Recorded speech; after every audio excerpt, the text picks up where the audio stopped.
Hey, what's going on, everyone? Welcome to the returning episode of the Lone Wolv podcast with your host, Wilson. We're returning back here for another episode. It's not that we're still kicking it. And with me, it's a recurring guest, the one and only Gringo Music. Let's go. What's up, everybody? How's it going, What's up, man? brother? How's it going? Everything has been fantastic, to say the least. How's everything been with you? So a lot has changed since last time we spoke, and I was asking, like, when was the last time that we spoke? Bro, it was probably, we've spoken on like Instagram and stuff like that back and forth, but Right. I would say the last time we sat down for a podcast, that was like a year and a half, almost 2 years ago. Jesus. Damn. It's been a while. It's been a minute, bro. It's been a minute. Yeah, I'm been thinking about it. I was like, damn. The last person that I interviewed was back in January. That was the last time I interviewed somebody. And you are like my returning guest for a new interview, man. Let's go. So What have you been up to these past couple months? Like, what have you been doing? So for context, I stopped the interviews not because I wanted to, but more because I had to pick a second job for me to pay off my wedding. So I recently got married like a few months ago, and I know you just got engaged, so congratulations on that. Well, we're looking at the wedding venues. We got the first one. I'm like, oh my God. So I understand what you're saying, bro. Let me tell you, when we picked up the wedding venues, I thought we were picking up the most cheapest, affordable way, but it was a mistake, man, because the bills, things just keeps adding up. And Yeah, when things start to add up, then you see the real thing. And like, if anything, this is a wedding that we did in the Keys with the hotel stay, the venue, the restaurants, and the dress, and all that extra crap, and the photography. We probably spent like over probably close to 20 grand. I believe it. And that's considered, I consider it to be cheap, because I thought we were gonna spend 10 G's at best. No, we went overboard. So that was a headache. And I said, like, okay, I don't have enough money to go for pay the whole thing. So I had to take a second job. Still am, because I'm still recovering from the stupid, not stupid, sorry, babe. not the wedding wasn't stupid, but I mean the stupid debt that we have. We had to recover from that. Yeah, and then I knew myself, like, I need to stop interviewing people, because I can't just go interview people and work at the same time. I have 2 full-time jobs, and then I got my podcast, so it's like, knowing myself, I was gonna drive me nuts, you know. So I took a pause for the cause, and decided to do weekly episodes of myself, just talking to myself. I managed to find the right spot, the right time for me to record it. Like less than an hour episode, ranting about the industry and all the stupid shit that happens in the entertainment industry. Ranting about calling out certain content creators because they're spreading misinformation, like lies or misguiding information of the industry. And then yeah, that's what I've been doing. And then just lately, I just like afterwards, I just felt like I'm getting too old for this shit, bro. I don't know why am I fighting with these kids, man.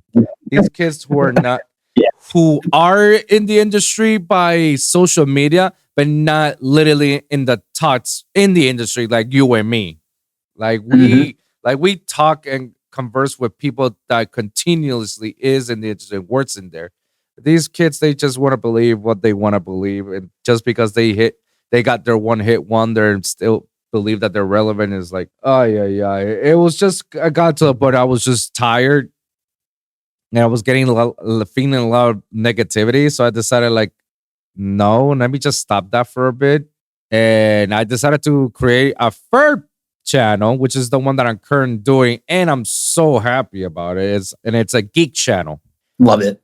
So I'm bringing people over to the show until I find a permanent co-host. But people that are coming in, we just geek ourselves out. Basically, we just talk about like whatever we feel about, movies and TVs, pop culture references, comments, anime, mangas, and TCGs and shit like that. Like it's just us geeking ourselves out.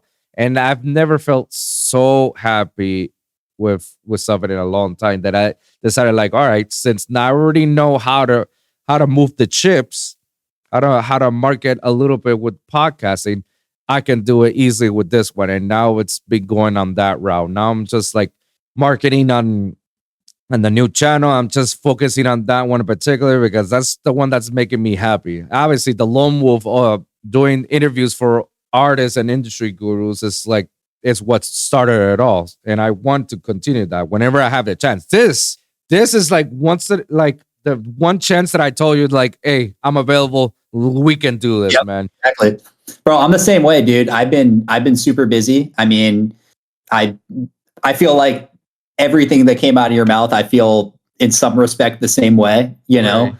I'm living like a double life. On one end, I basically run one of the largest commercial insurance books, in the state, and then on another end, I'm producing music and what I love to do. But it's a passion of mine, and something that I really, obviously there's money in it, but it's something that I just do for the love of it, and which I'm sure you do because you just you love talking to people, you love getting to know people. It's all about people at the end of the day, networking. And, I really feel that I've just been stupid busy. I haven't really done much shows. I've done like 1 or 2 shows this year. And Really? I've just been grinding in the studio, dude. Like, it's just really been about, I've been locked in this room making so much music, and just my goal has been like, I'm going to switch everything musically.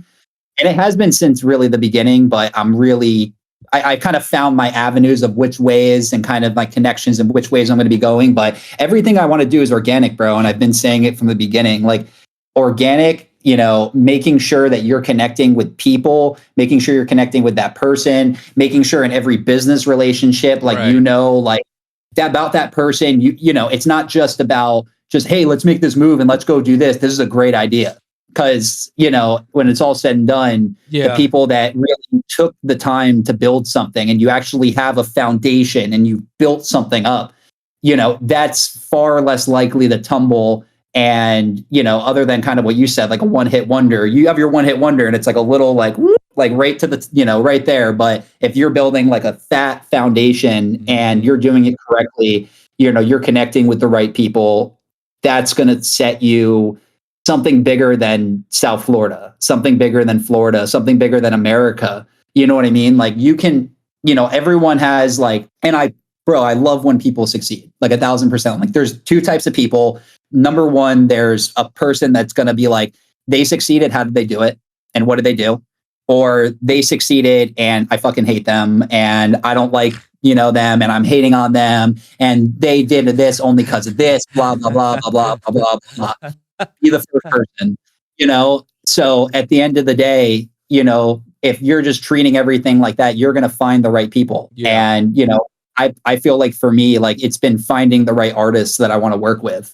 Like for me, like what last time we interviewed, like I was like, renting in like, my apartment with, my girlfriend who's now my fiance. And, we're now like, we have our house. So now we're fully moved into that. I finally have my studio built out. So it's not done yet fully, but I got a full record wall I'm going to do over here. I got something I'm going to do up there too. So it's more like, but it's going to be super, super nice. As far as like, I have a whole MIDI keyboard, my KRKs, interface, microphone, basically everything. And, really in South Florida, it's been like me trying to reach out to other artists and being like, hey, I have a space that we can all come to and we could create music and we could create something, just everyone together. because, I love doing the collab thing, which I'm doing as well, and talking on the internet to people, sending stems out. But I really feel that when you're in a room with somebody, you can't really match that energy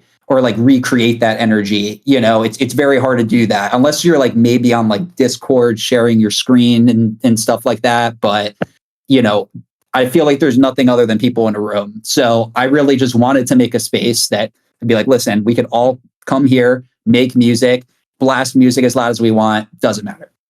And, and that's that. And recently, I've just been on kind of the same thing we've been doing since the last time. I've been staying consistent, dropping new tracks, new singles, new everything. Definitely. You always have been very consistent when it comes to that.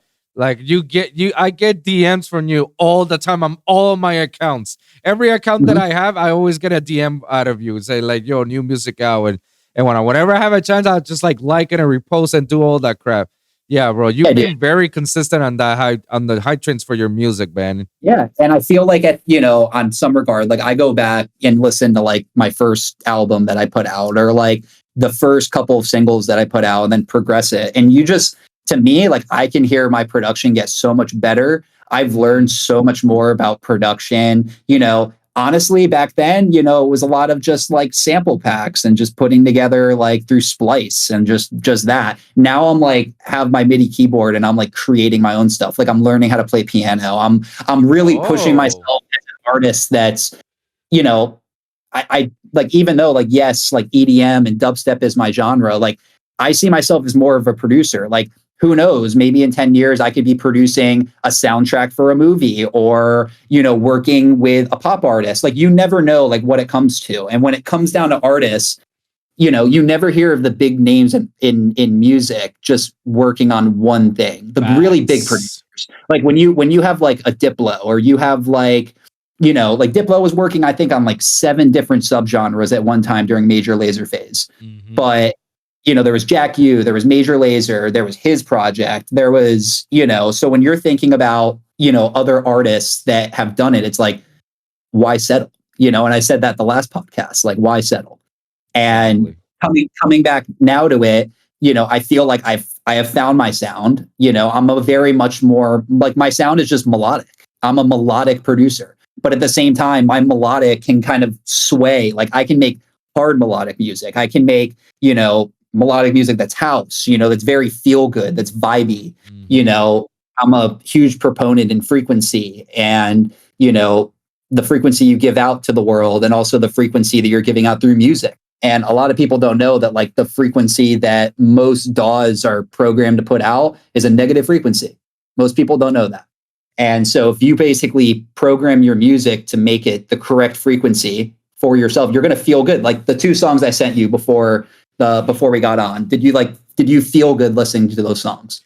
I did. I felt like more vibing on the second one than that I did on the first one. The first one, I did like it. I felt like I knew where you were taking with me on it. I don't know. Like, I don't want to give you a critique feedback out of it. I feel it. But I could just say, like, like it's great. Like, compared to the last time that you showed me some songs and the songs that you got, like, I can see like the grow that you have since we spoke all the way to we are right now. And if anything, the last song that you showed me just proved me enough that you have grown so much and you have done so much that I can see it happening. Like, I can definitely see it happening. You going above and beyond with your music on this, man. And your consistency is right there, man. And this is something that I always preach about to every artist and any other up and coming artist that's out there. What they most of the time lack is the consistency, 1,000%. You have to stay relevant. Like, yeah. You have to. Like, I thought coming out of the gate, I'm like, dude, if I drop like a 9-track album, like, oh my God, it's going to pick up so fast. But then I realized, like, I should have taken those 9 tracks. I should have spread them out like 9 months and dropped a track a month. Exactly. Yeah. And kept relevant, until you reach the point where you've built up a fan base, where you can really start doing things like merch and really start breaching that point of, I'm going to create an album and I already have a fan base that's listening to me. And now I'm at the point where I feel like I can do this. Like if you look at like Subtronics, like he released an EP, but he released his first album. Like when he was popping when he released his first album, he did it correctly. It's all about marketing, all about branding. It's all about positioning yourself correctly. And I feel like I'm trying to do that. Like, am I trying to make an album? Fuck yeah, I'm trying to make an album. Do I already have components of it being worked out? Yes. Do I have an idea of when I'm going to drop it? No. I want this shit to be as perfect as possible. Right. It could be 2 years from now. It could be a year and a half from now. I don't know. It could be 6 months from now. Just depending on, when I feel like it's right. And I basically have the right amount of like, it's not about like the amount, but like the right support in the right places, See, that's actually funny. Right here. That's funny because I am having the same mindset with the 2 EPs that I'm working right now. I've been working for these EPs like since last year. I don't know if we talked about it.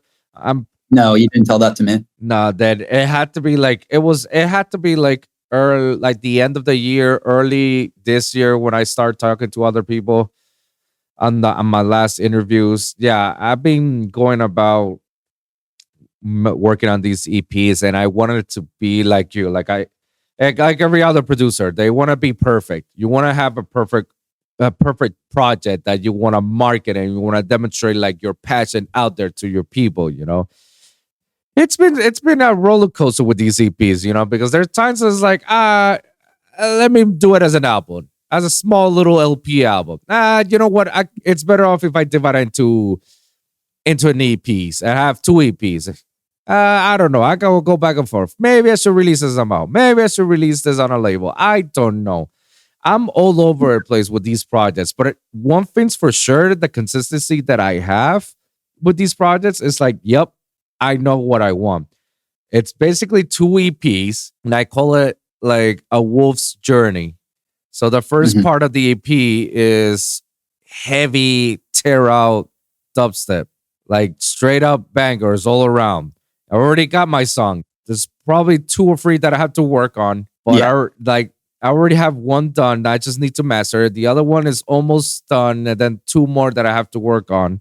And the first and our cover, the artwork is gonna be like a black wolf.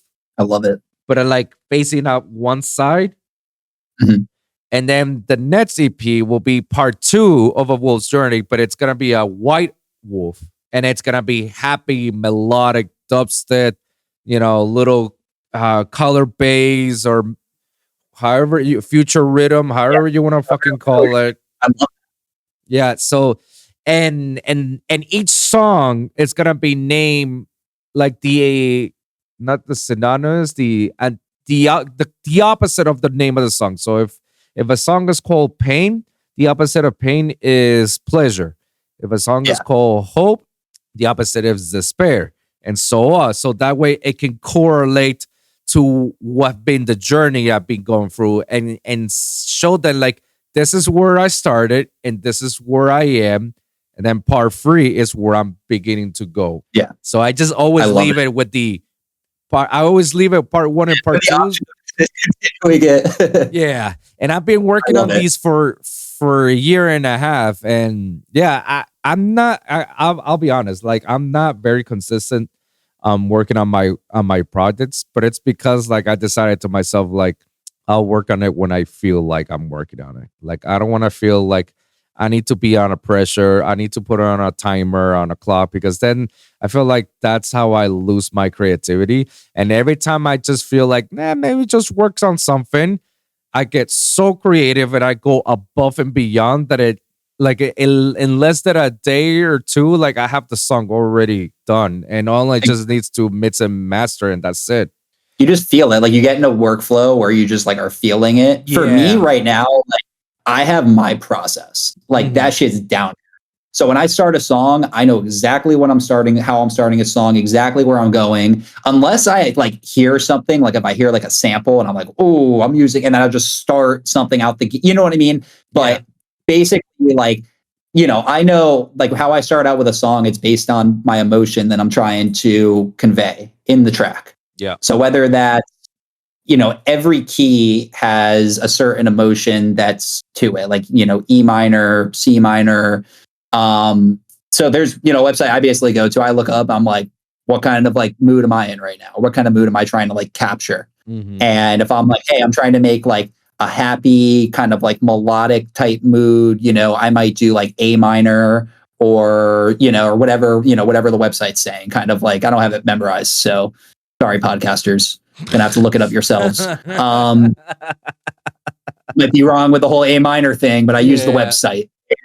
But so anyway, hey, I have a cheat sheet as well. It's called Ableton Live. I tell Ableton, or you scale the key, the key, bud. There it is. Scale the key. Ableton, tell me where I ski. There you go. All right, this is where I go. Thank you. One of my boys just broke down to me because the hardest thing for me was basically I was like, okay, if I have a sample in like A minor and I want to bring it to E minor, how many octaves do I got to bring it up and down? And he just like gave me this whole fucking cheat sheet, and I have it here. And it's just like, boom. So and it's basically like any sample, like it doesn't matter what key is in, you can make it into like the key of the track, and then like basically morph it into like whatever you want. Like I'll have like other, like I'll find a sound of like, oh shit, for like a sustain or for something that's like, ooh, that's crazy. I want to use that, but it's in the wrong key.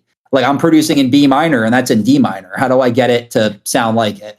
And you can morph the key to basically, in the octave. But just transpose it. Yeah, just transpose it. But yeah, it's basically like he taught me in a way, like he's a heavy metal producer and everything, and also like indie producer. So he's been teaching me like a whole lot of like tips and tricks and everything just to efficiently go through everything and all my files, I mean, it's at the point now where it's like 50, 60, 70 plus layers, on a track, and basically Jesus putting everything all together. Like I love layering. If I'm making like a chord progression, like I'm not just going to have one fucking thing on there. Like I'm going to layer the shit out of that and make it something beautiful and something original and, something that it's like somebody else couldn't make this. Like I made this. And, but yeah, dude, it's really all about the vibes of it. It's all about, like I said, connecting with the right people. Like I recently announced on my Instagram that, I'm starting a record label. Yes. So yes, I saw it and I was like, yo, congratulations. Like, I'm looking forward to have this conversation with you. Yes, sir. So basically what's going down with that, I have a good amount of people that I'm already working with that are basically kind of like part of everything. So I'm making a brand within the label. And, it's me and my buddy Maddie, and, it's called Not From This Planet. So Not From This Planet Records. And yes, it's an alien as our logo. And basically what we're doing, we're going to shift what's going on in the industry right now. We're going to change everything up even as far as like down to like financially, like percentages and royalties and everything. Like we're going to shake things up right now. Really? And, it's about to get crazy. Like we're working, I can't announce it on here, but we're working with some amazing people that are monsters in the industry. Like, so at the end of the day, I'm basically been keeping silent about everything, just trying to keep things, put them in the right motions, get the right shit in people's eyes and make them hear the right things in their ears. And, when it happens, it happens. And when, I'm ready to pull the trigger, that's when it's going to happen. So it's really just about me. Like that's really the point about me staying consistent, because I'm like, I need to stay relevant. I need to stay consistent when this happens. Cause I knew eventually at some point, like I manifested it. I knew it's going to happen, but it's, I need to be relevant myself and keep releasing my music. But I'm at the point right now where I make stuff and I'm like, this is getting saved. Like I'm not releasing this until I release the album. And I'm starting to like really like hold on to tracks and save them. Like even the second one that you heard, that one's like, no, I'm releasing this one. Like that one's not for the album.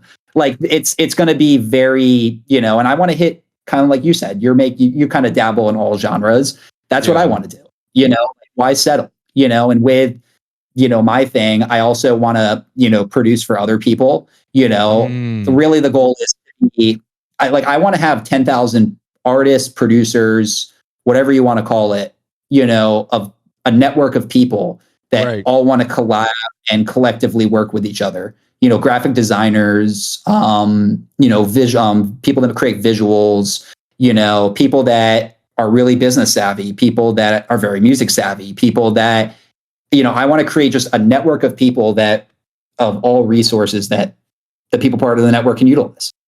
So I'll be coming out with it soon. And, obviously know a lot of people, and, I know a lot of people in the industry, in South Florida.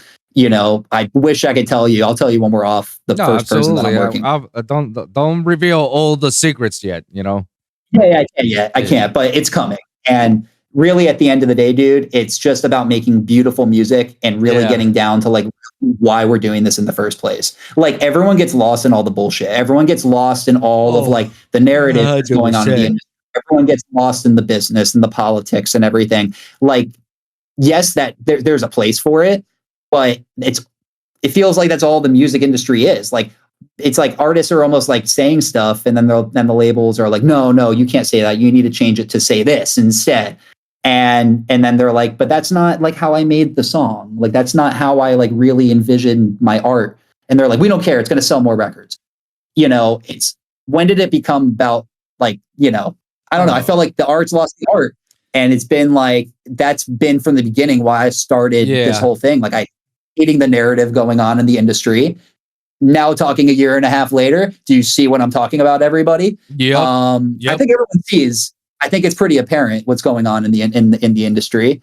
But, I'm trying to change things up in a way that are for a positive. For music is supposed to be a thing that brings everyone together. Music is a thing that's supposed to make people feel good and feel amazing vibes, amazing energy. When you go to a festival or you go to a concert, you want to like forget about the problems of the world and forget about the problems that that you're dealing with in your life. And you just want to go and you listen to your favorite songs, listen, from your favorite artists, or, at the same time, I just want to be that person that just creates that vibe. Like, do I care about being famous? No. Like, do I want, like, I don't care about being that person. Everyone knows who I am when I step outside. Right. I don't care about doing this either for the money. Like, at the end of the day, person A side of me, has a career, and on the side of all doing music stuff, like, I do a lot of business, so on that side of it, like, that's why music's like my passion. Like, I don't really, necessarily need to say, oh, I need to make an income from music. Right. But I want to make an income from music. No, and that's the thing also when it comes to like producing. It's a want, not a need. I don't need to produce music right now. I want to produce music right now. I want to produce music. I don't need to produce music for that artist. Like, basically the mindset of it, I feel like has to shift for a lot of people. Like, it's for me, like, a lot of pressure is taken off when I'm producing a song, and I can just sit and fuck around in my studio and just make whatever I want. And some of those tracks, I'm like, I start with no intention of ever putting out, and I just fuck around and like, oh, okay, what? And that sometimes turns into the craziest things that I'm like, if I was under pressure and I was under the gun, like, I have 8 hours to produce a song right now, or like, I have to send it to them right now. Like, I don't know. I more feel like music's something that, you wouldn't, there wouldn't be someone standing behind Picasso saying, you need to paint faster right now. Like, his painting's done when it's fucking done, bud. Like, it'll be done when it's done. Exactly. And when it's done, it'll be beautiful. Exactly. So that's what I'm trying to do with music. I've been doing it with music, just, obviously with the consistency, but it's also about the networks. And I've really just been building the right networks in the right places. I haven't really been doing much shows, because it's like, yes, I do feel like networking at shows is highly important and everything, but I've been focusing on my brand, my craft, everything, just, myself. And really, at the end of the day, just been trying to just, when I want to announce like the label and everything and start coming out with approaching artists of saying like, hey, this is my plan for you. Like, there is backing, there is financial backing, there is, ways that we're going to be able to put you in certain places and do certain things. And when that happens, that's when I'm telling you a lot of stuff's going to shake up in the industry, and a lot of stuff's going to shake up down here. And that's why I want to say, like, people can come reference this podcast. Do I want to be famous? No, I do not want to be famous, like, at all. Like, it's just, this is about, correct answer. I want to, music industry. I want to save the music industry. Yes. That's the whole reason why the wrong people are leading. The wrong people are yes. that are pushing it out that it's, yes, this is what it's, no, you have the wrong idea, and you're acting like you do. You're acting like you have the correct idea, but at the same time, you don't know what the fuck you're doing, and nor, you have an ulterior motive. So really, at the end of the day, it's like, I just want to work with people that want to do this organically, and people that understand, that we have to do this a certain way in order to make something and create something that's long-term and viable, and it's not going to happen by, paying $500 for a Spotify playlist. It's not going to happen like that. It's not going to happen because after a month, like, your shit's going to like die off and everyone sees that. Facts. So it's like, the only way to do it, yes, there's advertising, and advertising is important, and, running Facebook, Instagram ads, running ads, blogs, everything through the right channels. That's important. But it's really all about finding like hyper fans and fans that become basically so infatuated with the music, that you're creating. And, basically based on the frequency that I'm making, it's the best frequency that in music that you can have. There's other artists, a lot of notable artists that produce in this frequency. I have it in my Instagram bio, 432 hertz. And it's really just meant to make you feel better. It's the correct frequency. The frequency that most labels produce in is a negative frequency. So 440 hertz is a negative frequency. And there's a lot of people like XXXTentacion, Bob Marley, a lot of people that knew this. And that basically, when you think about music can be weaponized. Right. And when you think about music in a positive way, music can also be used for positive things. And, I just want to be a person that, if I'm going to do this is for my passion, and this is something I love to do, I want to do it in a way that it's going to change the world for the good. And how am I going to do that? Through sound, producing it in the correct frequency that's going to make people feel good and treat people better. And maybe, in a world of craziness that's going on right now, in every corner you look, there's something crazy going on. It's like, we need, maybe everyone just needs peace and, prosperity and, just, to basically, I don't know, like, the correct way to say this, but like, it's all about the frequency that you're putting into you. Like, if you put two flowers next to each other and you basically say to one flower, like, you're amazing, you're happy, you're beautiful, you're this, it's going to blossom. And if you have a flower that's like, you're a piece of shit, you're garbage, you're horrible, blah, blah, blah, it's going to not grow as well or will turn die, so we're the same thing as living beings, and we're no different. So at the end of the day, like, when it comes down to the music and everything, like, I basically wanted to make sure, like, I had the right network. Like, it's basically all about the networks, and like making sure that, with your music, like, it does have to be good, obviously, but, at the same time, I'm so aware of what I'm doing right now. You know what I mean? And a lot of people aren't aware of what they're doing. A lot of people are releasing their songs at a negative frequency. It's blowing up and they're like, oh my God, listen to this. And it's a good song, but it's on the wrong, I don't know. It's for the wrong reason. So I just want to do everything the right way. It's going to take longer, and it has taken longer. Could I have bought and paid for 100,000 monthly listeners on Spotify? Yes. In a second. Yeah, did I do that? No, it's not relevant. Think about it. You're going to do that. You're going to buy 100,000 people, to listen to you monthly. Most of them are bots. And then, maybe you get picked up for a show at like, and you show up and you're like, yes, like, I'm going to be popping off, and you're going to go and no one's there because all those numbers are fucking bullshit, and no one really knows who you are, and people really have to know who you are before you become someone that's relevant. So to do it correctly, the correct way is to start organically, build it from the ground up, build a foundation, connect with the right people, continue to do it consistently, over and fucking over and over and over and over and over again, and don't stop until it's done. And then then at some point you run into the right people that basically want the same thing as you, and then you combine. And then what I'm trying to do is say, hey, everybody in South Florida, let's all join together and, join this fucking wave, and let's blow up. And yes, can you make money through it? Fuck yeah. But at the same time, we're doing something in a way that's so organic.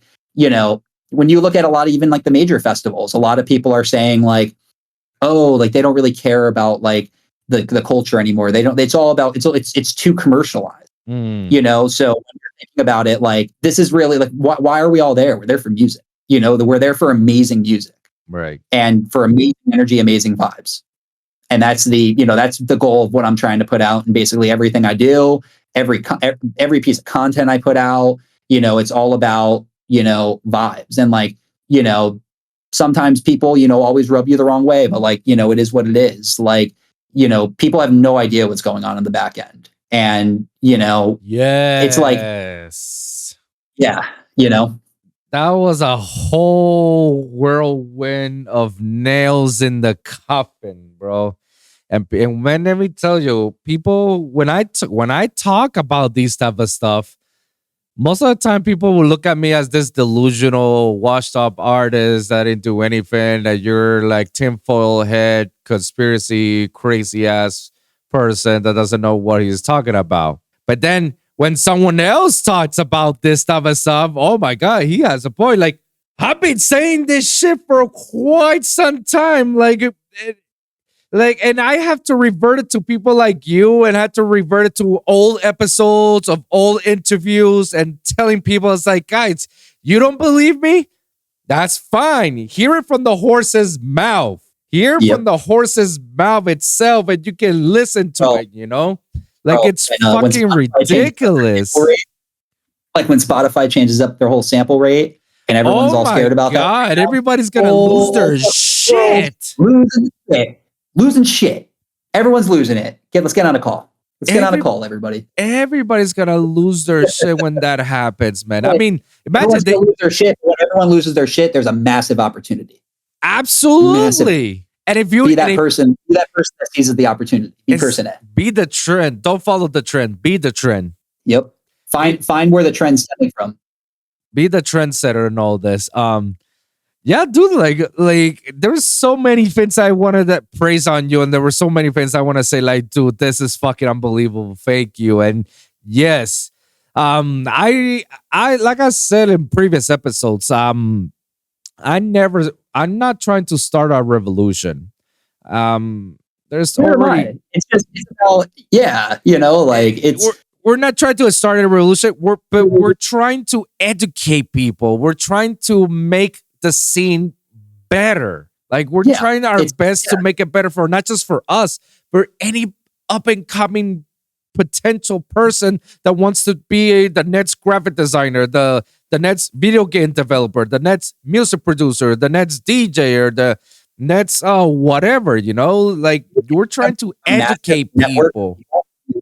Like, if you have a network of people like that, like people that are making video games, well, video game people need music, video game people need graphic designers. You're a graphic design, you know, you're a graphic designer, you can push your shit out. Yeah. Content creators take NFTs when they come back, if they come back. You know, bro, there's so much shit that you could do, you know, basically having just, it's almost kind of like I know you're in like all the hybrid workspace. It's kind of like a hybrid workspace, but like at the same time, it's just a network of people. Like if you're in the network, you have access to it. Yeah. And you know, you have, it's like a Patreon, but it's like at the same time, it's like you don't have to pay for it. Like, you're getting promoted, you know, but it's going to be the correct way, and it's doing everything the correct way. Right. And really, like, even like looking at like what all labels are charging people and what people, like what percentages and what cuts they're taking. Like, and it's incredible. We're taking all of it, bro. And it's incredible. Like, all of these labels are still doing this shitty shit. Like, and I keep telling people, it's like, guys, stop going with these labels. Like, self-release it. Do you know how many like record label contracts like I've gotten sent over from, like, granted, a lot of them it's not like Deadbeats or anything. It's not like it's not like Subsidia or like Deadbeats. If they hit me up and we're like, hey, we want to sign you for immediately, you know, but it's like, do you know how many record contracts I've gotten sent over? Like, I've been like, send me a contract. Do you know how many? One, a lot don't send contracts. So a lot of these record labels, like, they won't even send you anything in writing. So it's like, number one, there's my red flag, like, you're bullshit because you're not going to send me anything in writing. And then B, they send you a contract, but then the contract's total bullshit. And it makes like, it's literally, there's so many loops in it. And you're like, what is this even, like, when do the rights expire? Like, nothing. There's nothing, bro. And, you know, and then the third one is just like maybe it just doesn't really make sense for you as an artist. Because if you like blow up on that label and like then you become like that person and then you're like making stuff like that. So I'm like, how am I going to do this in a way where I can like still make what I want to make, basically have people around me that A, want to work with me and people that I want to work with, you know, and create this thing that, you know, it's just basically bouncing off each other, you know, and then other people will gravitate. And how do I create that? I'm like, well, you know, I need to do my own thing. And that's kind of like how this all stemmed out. But am I still working on Gringo and on my whole project? 1000%. I'm full steam ahead. Am I still like, and yes, it gets tiring. Like, yeah. And sometimes do I feel like I'm too old for this shit? Yes. I'm about to be 30 years old in April. So yes, sometimes I do feel, you're like 3 years and I understand. I get it, but it's like, am I too old for it? Like sometimes I do when like people that are doing this are like, they're trying to get like maybe like 18-year-olds out to events. And I'm like, bro, I'm like, this goes far bigger than just like little events. This goes far bigger than just South Florida. This goes far bigger. Like I said, I want to create something that's long-term that when people look back, like, I mean, you go on so many song credits and you have how many producers that are like really big, like even like Nitty Gritty. I know you know your boy Nitty. Shout out to him. Like how many song credits is that man on? for songs that even aren't EDM. Songs that are just like but it's about music, bro. It's about production. And that's kind of like what I want to do. And that's going to push you as an artist and me as an artist to like really like, if I understand other genres and how to like, I can mesh stuff and I can start, and I kind of like already do that. But if I become professional in every single one of these genres to mesh it all together, you know, when you want to, you know, flip the script, you know, whenever you want to on a track, you know, you can, and you know what you're doing.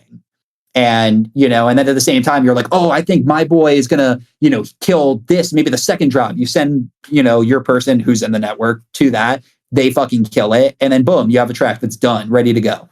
You know, oh, we need to get it mastered. Oh, you send it to someone else that you know is doing that. And that's that. Or it's done for you. Yeah, it's all networks, bro. All about networking in this industry. That's all you got to do. Because most of the things that I tell people is like you can, there's so many routes. There's literally many routes to I guess to say the term making it.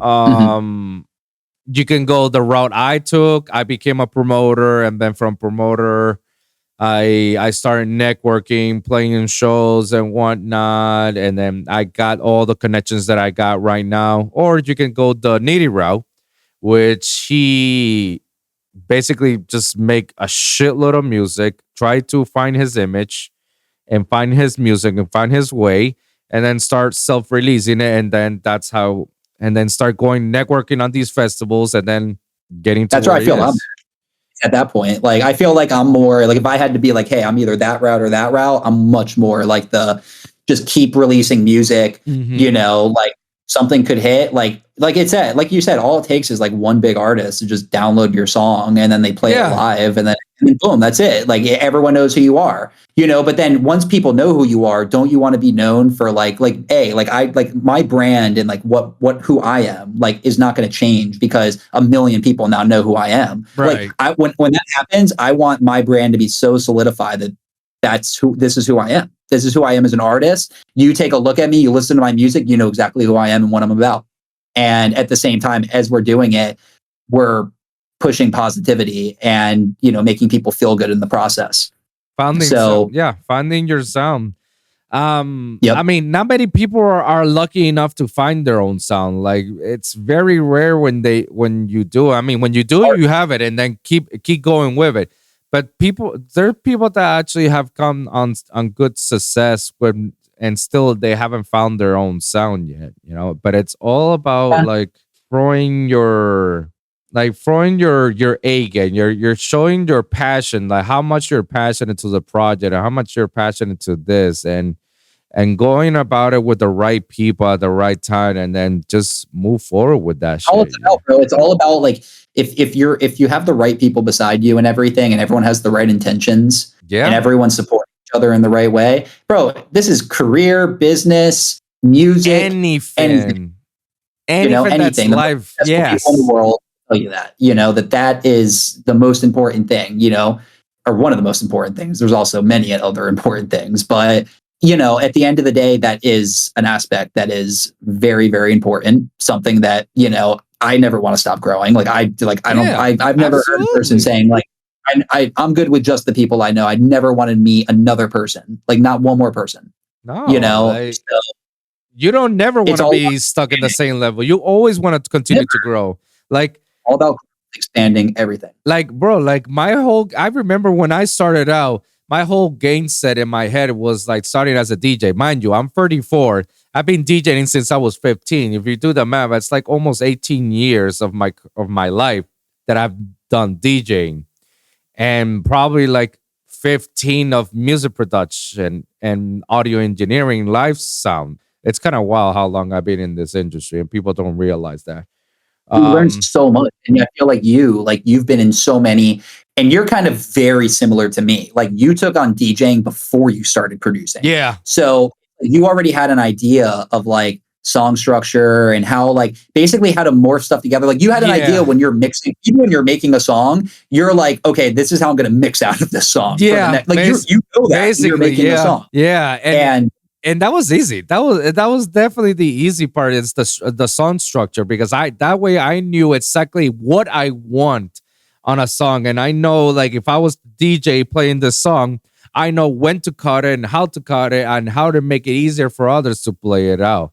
And over the years, I just been wanting to do the whole festival run and play on festivals and whatnot. But as I got older and older, my goals started to change a little bit, and for the good. It's never for the bad. It started. If a festival hit you up though, and was like, "Hey, we want you to play it," like you would definitely play a festival. 100%, absolutely, facts. I feel the same thing. I definitely am trying to play a festival because I never have. I know you have. I've never played a festival, and I've always wanted to play a festival. So it's definitely. Do I want that?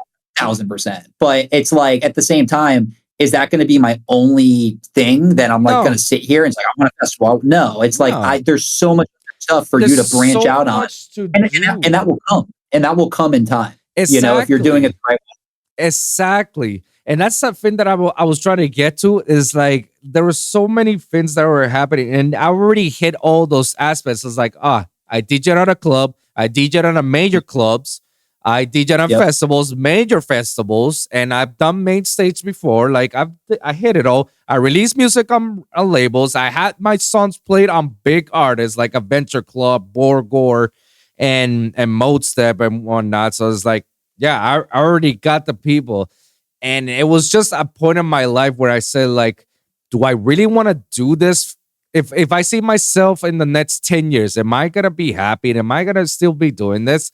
And immediately I said myself, no. Like, I don't see myself doing this for the next 10 years. So my mindset was, okay, what is it that I'm going to be doing in the next 10, 20, 30, 40, 50 years of my life that I'll be happy of it? And then be like Mike Dean in the studio with 35 synthesizers smoking bro,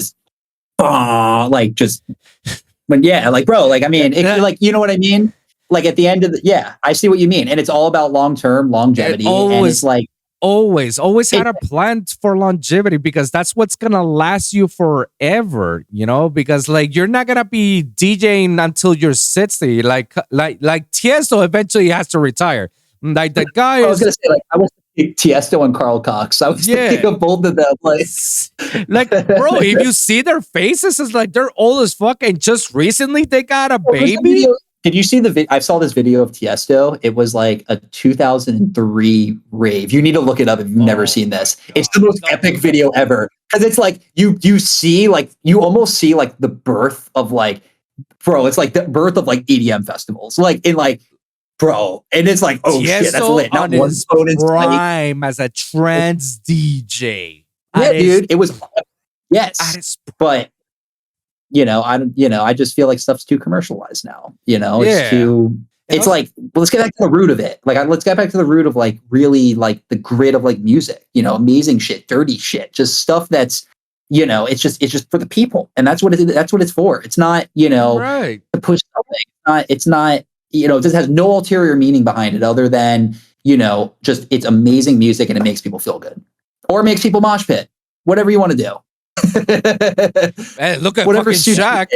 Shaq is doing it with his Diesel project. Why not? Bro, I love what Shaq's doing, because Shaq, I submit music. I submit my music to Shaq, and it's like, you never know. Like, you never know when that's going to happen. He's changing the game by doing exactly what no other fucking established artist is doing, and is giving others the opportunity, man. That guy is legit the G, man. Like, he is the Black Jesus, Oh, it's like every person, like, he's playing their song, he's bringing them on stage too, and he's literally, I know, it's like the most massive sign of respect that you can show. And it's like, for me, it's like, that's what I want to do, bro. Like that, bro, like if I'm playing a festival, right, and I bro, if I'm have, let's say 40 songs in it, and let's say, 15 or 20 of mine have people that are here with me, bro, they're every single, I'm like, this person's coming up, this person's coming up, this person's coming up. Like, it's just about doing it together, man. And it's not about just doing it and being like, oh, look, this is me, I'm taking all the credit. Like, no, bro, like, this is a collective thing. And, to do something on that level, it's a collective thing. To do something on the level of Subtronics, bro, there's a whole team behind that.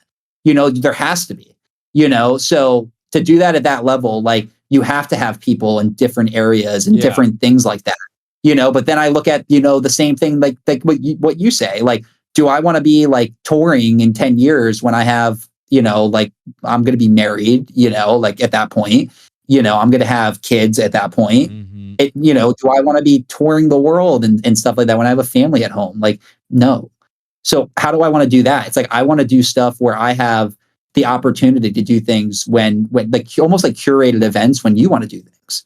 Like, it's like when you want to do stuff, and it's like maybe a couple times a year or wherever, like maybe oh, I want to go to Denver and do it. Okay, you go to Denver and do it, and it's like when you want to do it, and it's like it's in your control, So it's like, if I blow up, am I going to be the person that goes festival to festival to festival to festival? No, I have a whole other side of my life that I'm dealing with, in a great way that, I'm not going to uphold everything and leave that, because then you look at the longevity of it. Yeah, you have one song that blows up and you get booked on a couple festivals. What happens if that stops? Mm-hmm. What happens? What happens if all that stops? Or worse, what happens if you take the $11 million from the record label and then you don't do anything with that, and then you got to pay it back, and now you owe millions of dollars back in interest? Those contracts, man. And do it the right way, man. And people don't realize that when record labels give you those type of contracts, that they don't really realize that that's not them giving you money. That's a loan. That's a loan. They know what they're doing. The artists don't know, but they know. No, the label knows, but the artists don't. They don't realize that it's a loan, that you have to pay them plus interest. Like you honestly believe a label is gonna give you, and it's gonna invest on you, let's just say a hypothetical number, $10,000 on you, so you can release your next single, next one-hit wonder shit, and then blow up and whatnot.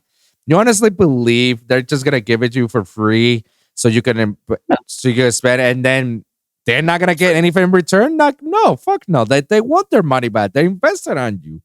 And that's what happens. Exactly what you say. And sometimes they go even overboard, and don't realize I blew it all on this one song. Okay, so when it's the next song that's gonna pop after this? Oh, I just put all my chips on that one song.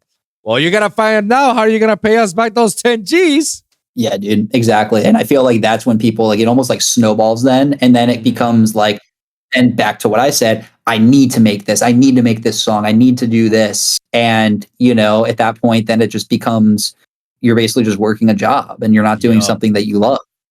You're doing, you might love it, but you're doing it because you need to do it, not because you have to do it. Mm-hmm. And, I want to be the person that with music, when I work best, and my best workflow is when, I want to do it. and I consciously want to do it. Like me, and I'm sitting in my house and I'm like, I wake up in the morning, have a coffee, and I'm, like, I'm going to go work on music, and I go and sit in the studio for a couple hours and create and just create, and that's really it. And then, over time, the vault just grows and grows and grows and grows and grows. And then you have like, I need to get a fucking whiteboard for the studio and basically put like songs to complete, like, and have like different levels of completion. Cause I have so many that are like almost done to being complete. Then I have ones that are like the first drop is sounding good, but I have no second drop. Then there's ones that are like, oh, I have like the beginning and the shell of it and like the build up, but no drop. Then I have other ones where it's like, I just have drops, and I have no intro and no like beginning. Like some days I'm just like, oh, I just want to make like a beautiful drop. And I just come in and just make a drop. And then I'm like, okay, like I don't have an intro, I have nothing, but I have this. And now I have to build everything around this basically being the breaking point of everything.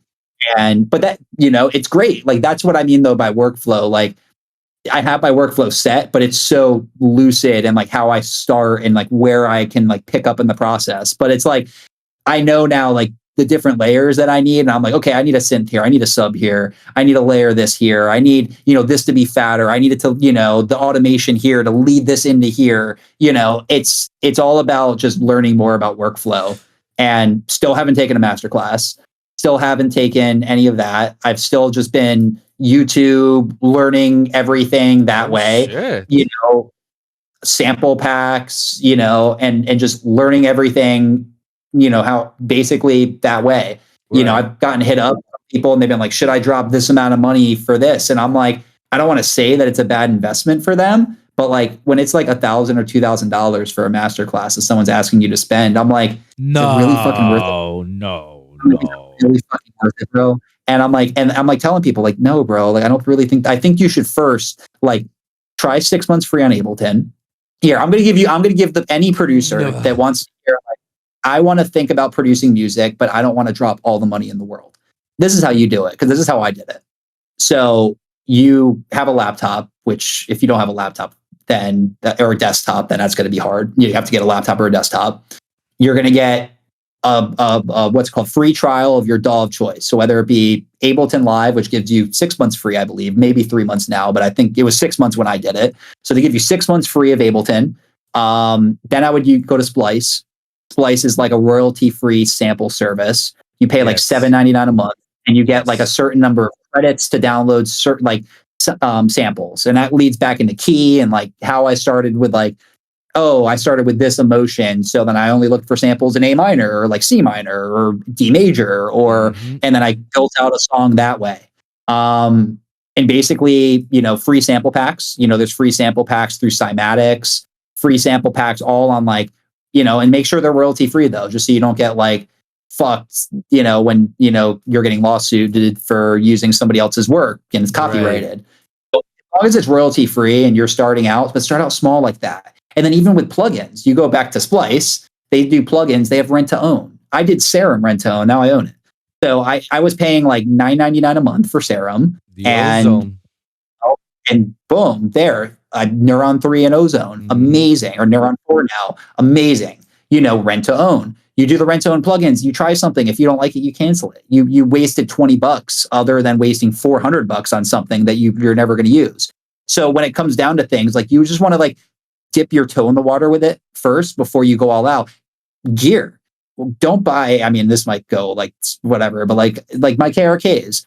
I'll tell you how much this, bro. I got KRK Gen 4s, right? Brand new KRKs, and my Scarlett interface, right? And it was literally like this guy in Miami on Facebook Marketplace was like, I think he listed them for, it was like $250 for 2 KRKs and the interface. One KRK G4 goes for $400 a piece. Damn. And the interface, like, you know what I mean? So I'm like, bro, I'm like, what the fuck? So I'm just like, yo, can I get them for $220? And he's like, yeah, you just have to drive down to Kendall. I'm like, bet, coming right now. So literally, like, so paid him $220, and then I told him, like, I was like, bro, I'm gonna make music on these KRKs, bro. Follow me and all this. So if he's still following me, shout out, bro. I'm still using your KRKs and they still work and they're amazing. But at the same time, I could have spent $1,000 and bought it brand new. I spent $220 and got what I needed, so look on Facebook Marketplace, look on OfferUp, look on things like that. Because bro, just like there's always those people, and you're going to be one of them. If you try to do that and you pick it up for 2 weeks and then say, I don't want to do that, you're going to go to Guitar Center and drop like 2 racks on all your stuff. And then after 2 weeks, you're going to be like, I can't do this. And then you're going to want to like sell it or like, whatever. So don't go crazy up front. Like dip your toe in the water, start with free trials, start with free, or not like free sample packs, start with things that are just like little subscriptions, like $7-8 a month, and dip your toe in it. And if that turns into something and it manifests into something that's like, hey, I can make more and I can do more. Oh, bro, there's so many more things that you can, but that's so at least, like this is for me or this is not for me. For any person that's like, I've never produced music, or I want to create music, or I don't even know how to make music. I don't know where to start. I didn't know how to make music when I started. I just knew how good music sounded. And I just knew I wanted my music to sound good. And, look where we are now. So, but yeah, dude, I feel like that had to be said, because I feel like I get so many messages, bro, where people are like, how do I start this? Where do I begin? Should I pay money for this? Should I do this? And I just feel like it's almost like set like a budget for yourself, like a budget, and don't like spend more than you can do, and like get the stuff that you can get in that budget, Facebook Marketplace, or however you have to get it. Don't steal it, but however you have to get it. Don't use crack shit either, because that's not going to work. No. Don't do the crack shit, because eventually it's gonna bite you in the ass. Eventually it's gonna bite you in the ass later down the road. With rent to own. Yeah, in 100%. Because if you have a cracked serum and you're producing that off there, they can copyright your ass in the future if you're using that. I mean, that's exactly what happened with Carnage when he had that cracked Silent all of a sudden, and he had no idea what he was doing, and Silent was just like on his ass copywriting. Yeah, he had to pay. He had to pay. When did that happen? Oh, geez, that was 2015, 2014, 2015. It was for like his album. It was for his like Poppy Gordo. Yes. That was right around when that was his a State of Carnage era. When he was like big at his trap. Like he did a video for Silent tutorial, just like, hey, this is how we do Silent and whatnot.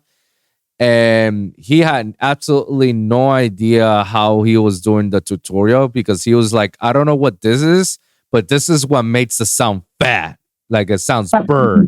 I love it. I was like, what the fuck? And then mid process, the silent trial or key was telling him, hey, you need to pay for this. And he's like, oh, what is this? Oh, this never happened to me before. I always had it on luck.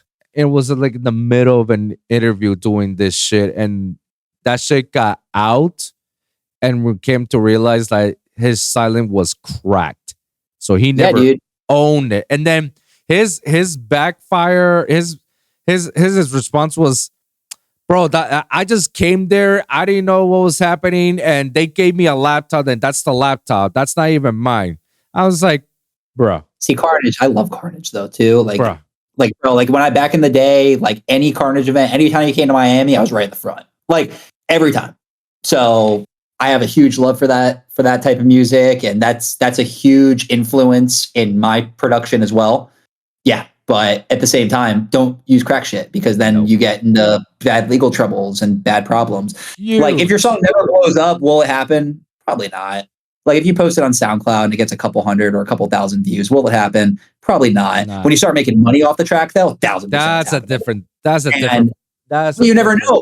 You could. The thing is, you could post a song from 3 years ago, and then you blow up, and then that song from 3 years ago, then they're like, wait a second, because so it's like you just don't want to leave a trail like that. Just do stuff the right way, like I said, and do the rent to own. Do stuff that's just doesn't like hurt your pockets up front, because at the same time, you're just trying to dip your toes in something. If you're starting golf, you're not going to go out and spend $4,000 on a new golf set. Golf is the hardest sport in the world. It's something that I've been getting into.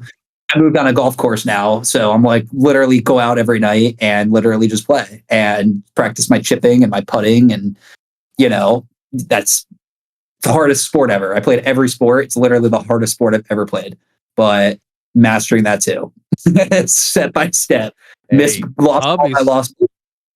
Absolutely. And yeah, like I will concur with you with that. I never thought about what you say about how if you want to learn, here are the steps for free that you can do. Start little. I'm actually gonna use that for later episodes, or telling people is like, hey, if you want to learn, a lot of people need to know this. Huh? People need to know this, like, because people think like, holy shit, like I spent, I have to spend $800 on Ableton Live. Then I need $1,000 DJ controller. Oh my god, I need CDJs now. That's $1,500.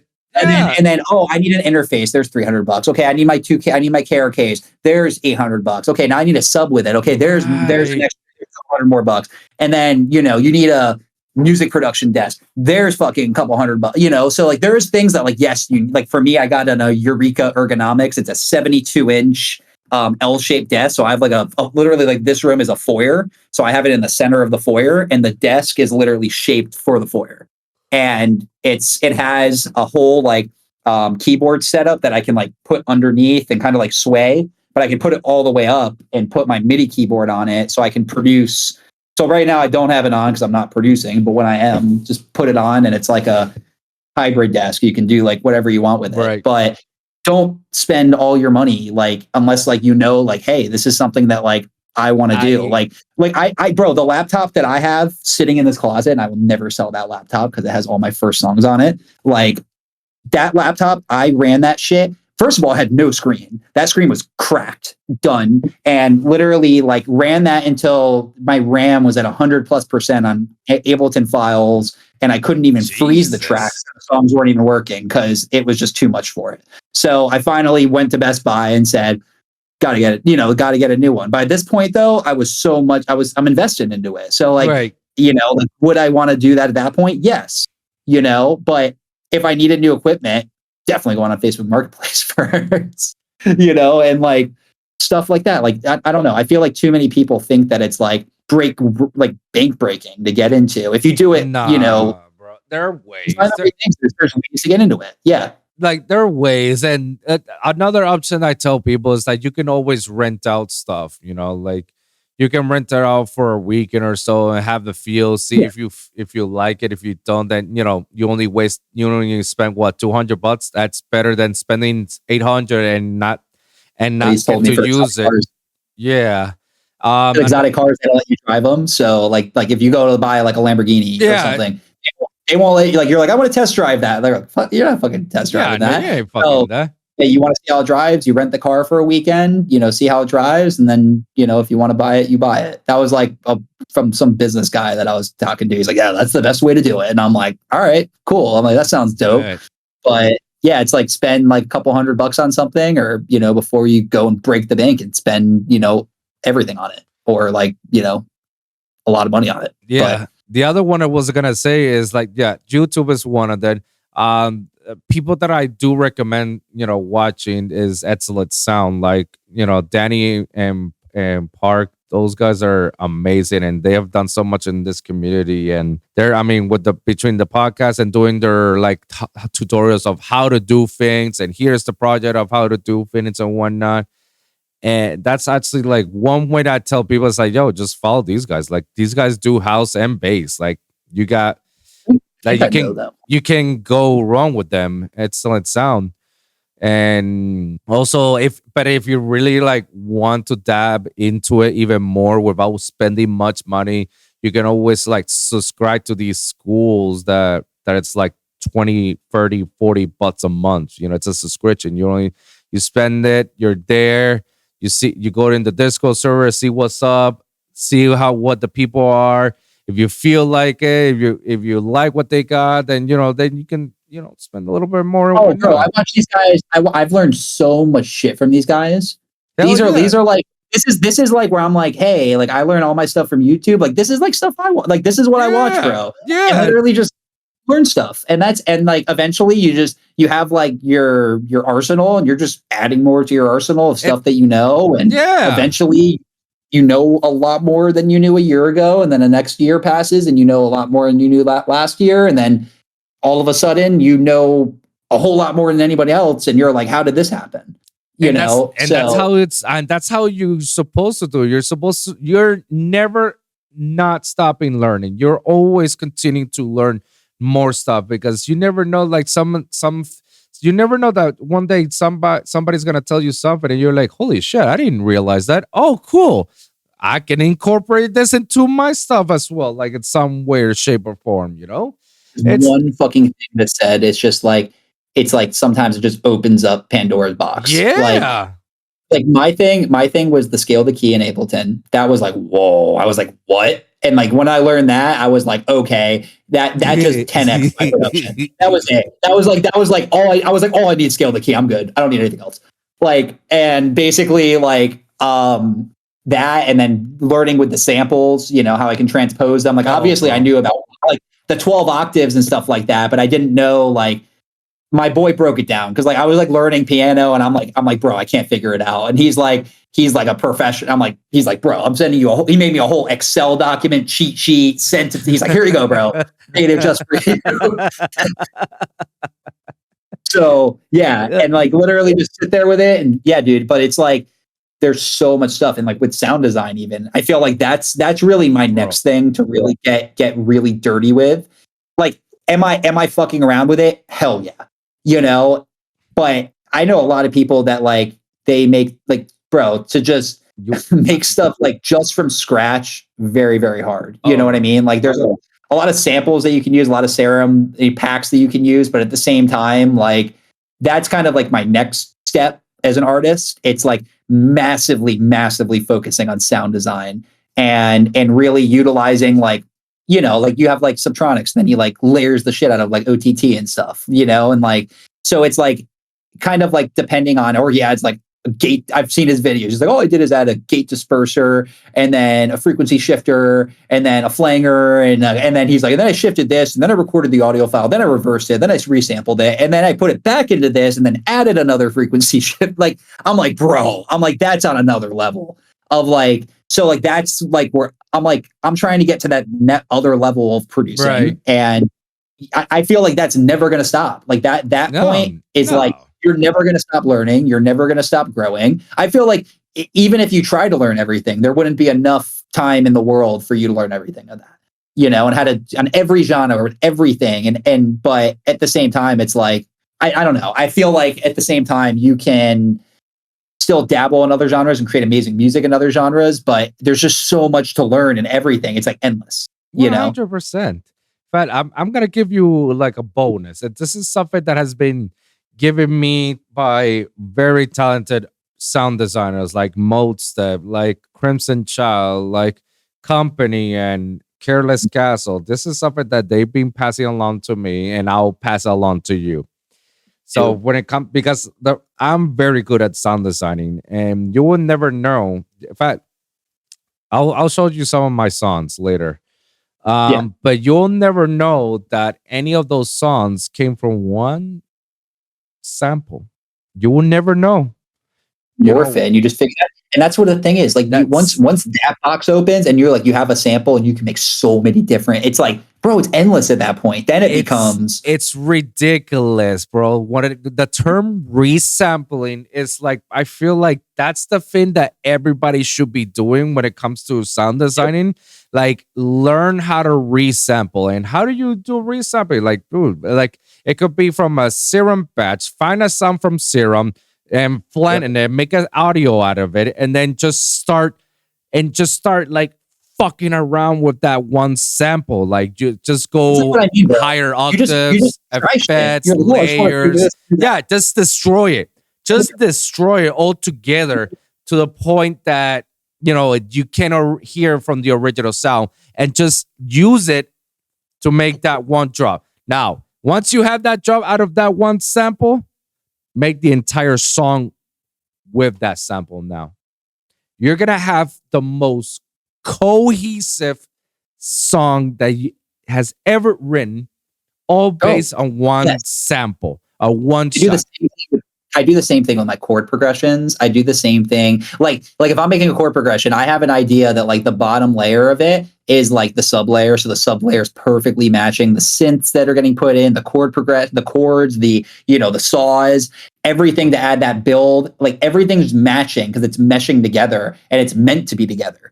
And that's the whole point of a song. What you're talking about is literally like my next step, though, of like as an artist to learn basically all of that, and resampling is gonna be your game changer. Like once you start doing resampling, like you don't want to go back again to do all the stuff that you were doing. You're like, nah, fuck this. Like I want to do songs just out of this, bro. And you'll be surprised out of many of the songs that I have, it all came down from one download sample from Splice, and it could be from anybody, for either a Disciple samplifier shit or a mode step.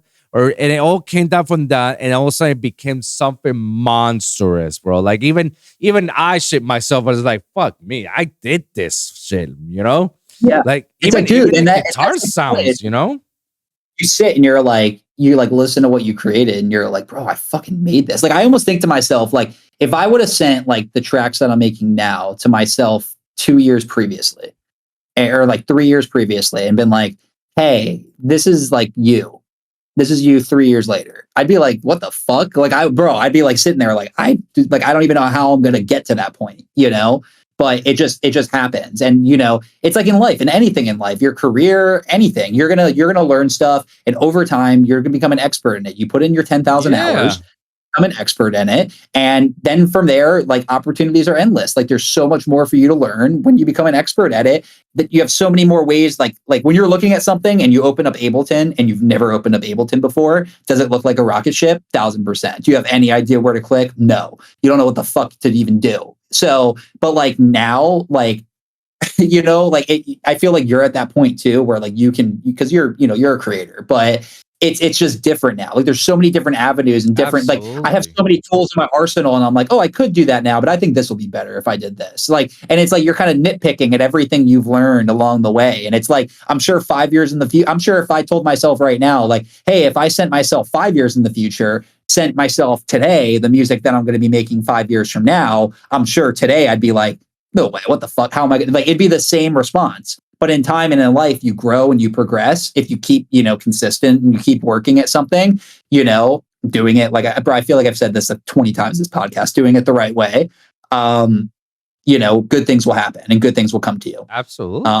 No, absolutely, I agree. And this is like the type of stuff that we basically pass it down to the next person, and once we give that information is going to be sent out to others, and so like a whole spider web itself, like it's gonna spread down, and that's exactly what we're trying to do. We're trying to encourage people. We're trying to make a movement for people to learn, because it's unfair that most of the time all the good secrets have to be on a paywall, or it had to be like on a egocentric way that's like, nah, I don't want to show you because like that's my sauce. I don't want anybody to copy my sauce. So it's like, dude, how many people have copied from Picasso?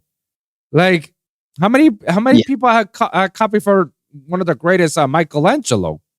And from people copying him, how that's made him so much more even greater from doing it. Like, I don't know. Like for me, it's like that collaboration. It's so needed and it's so important, and to be like selfish is almost like bro, there's so many, like, I feel like I see it all the time. There's so many like little almost like cliques of like producers, you know what I mean? And they don't want to work with anyone else. Just the people in their little clique. That's it. We're only working with them. Oh, that's it. I've seen it so many times. Yeah.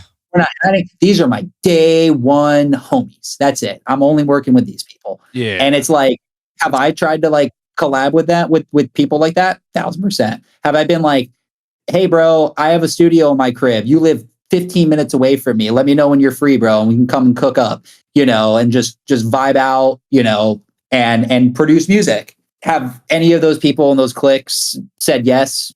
Negative. And it's like, that's how I just know, because it's like, hey, I built a whole collective space.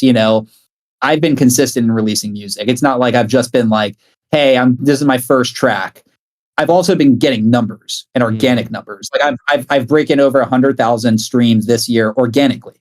No fucking paid Spotify, nothing, just organic, mostly on SoundCloud, because I have been, figuring out the algorithm on SoundCloud and figuring out how to promote on SoundCloud. But really, I feel like in the past month or two, it's really snowballed. Like I've been getting texts from people where they're like, holy shit, this artist just reposted you on their page. And I didn't even like, I didn't even know, like, and then they went to my page and they're like, holy shit, you have a lot of views. Like friends of mine that like I used to send music to, and it's like, I kind of just stopped because I felt like it got annoying. And I'm like, I'm just going to keep producing and keep doing this. And, the people that like it, they'll like it. The people that don't won't. And, and now people are starting to kind of come back and being like, holy shit, like this artist that I just saw last weekend just reposted your song. Like, that's insane. Like, I can't even believe that like this person fucks with you and like your music.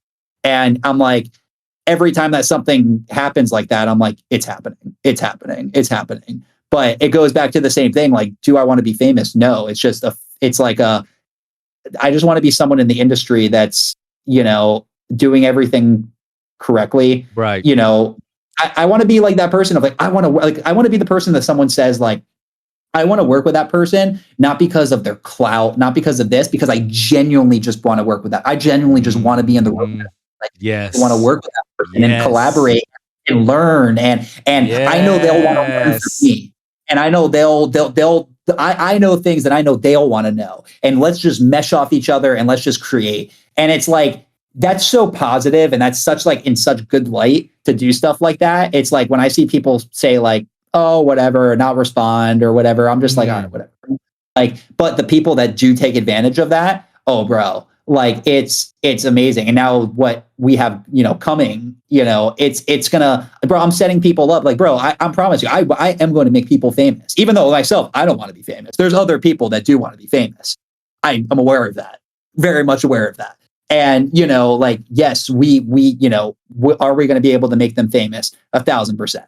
Are we going to blow their music up? 1,000%, and it's, like I said, going back to the right networks, the right people, the right opportunities at the right time, doing things at the right time is so important, and making sure you're positioning yourself in the right place. I feel like being in South Florida, we're at the fucking amazing place right now. We are in a place where bass music's thriving. So much talent. So much talent. Dude, EDM's thriving. But not only that, like, bro, there's so much growth down here. I don't think people understand in 10 years what Florida is going to be. I really don't. And I'm seeing it because I do this for work and this is my career. And bro, in the next 10 years, Florida is going to be a different Florida. Miami's going to be a different Miami. Fort Lauderdale is going to be a different Fort Lauderdale. Everything's about to change. Like we are the next LA. We are, if not already, like this is the spot to be right now. Like there's a reason why everyone's moving here. There's a reason why every hedge fund in the world, there's a reason why, people are basically moving their whole corporations down here. There's a reason why, everyone's starting to realize what we've been living in for the past 20 years, or at least, to me, 27 years down here. It's just, I love Florida and I love it. It's a place. I love the people down here. I love the environment. I love everything about Florida, and, but I don't want what I'm doing just to stop at Florida. And, it needs to like, what I do for a career, could I do it anywhere else but Florida? Not as good as I do it here.